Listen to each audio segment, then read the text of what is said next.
See the start of the new season more clearly with sports eyewear from Norval Optician. Callum, a tough night for the guys tonight. Yeah, for sure. I think we're up against a very, very good side.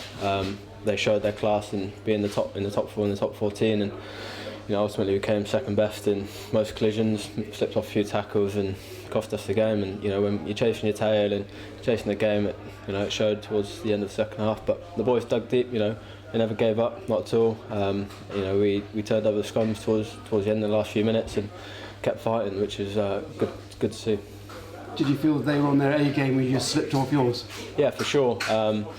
Like I said, they're in the top 4, the top 14, and just showed that class. The atmosphere here was very hostile, and I think maybe we slipped off a few tackles, and like I said, we were chasing our tails, and it was hard to get a fight back in the game. What was it at half time? Because it drew a response, didn't it? Yeah, it did. I think we have been in a good place the last couple of weeks, and we just spoke about trusting the systems, trusting what we have been doing well. And ultimately individual errors and D, and we came out in the second half and tried to get a response and get a score back on the lead. But again, they came right back at us and showed how good they were. From a playing perspective, there were a lot of interruptions, a lot of referrals to the big screen. I guess you wanted to get a little pace on the game. That couldn't have helped. Yeah, we wanted to play with a bit more tempo than the game had. Like you said, lots of referrals, lots of TMO decisions, which didn't help the flow of the game at all, which was frustrating. But I guess that's part of rugby, and you have to adapt. And unfortunately, for some of those reasons, we couldn't put our game on show as we liked. Despite the setbacks, there did seem to be a good spirit even towards the end of the game.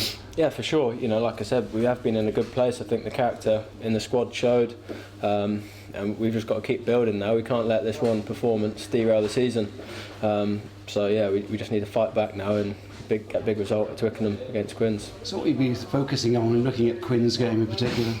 I think personally we need to focus on ourselves. Like I said, we have been in a good place, and we just need to keep doing what we've been doing well. This one game, we don't need to check over things too much. Just trust what we have been doing. The management have been putting us in good spots recently, and we just need to back that and just stick together, stay tight, and we'll fly into the next week. And finally, a word about the travelling support. It was fantastic, wasn't it? Yeah, it's great. We were travelling around this morning, just getting out for coffee and just seeing the fans around. Just really gives the boys big buzz, and unfortunately we didn't get the result for them, but big up for them to travel over.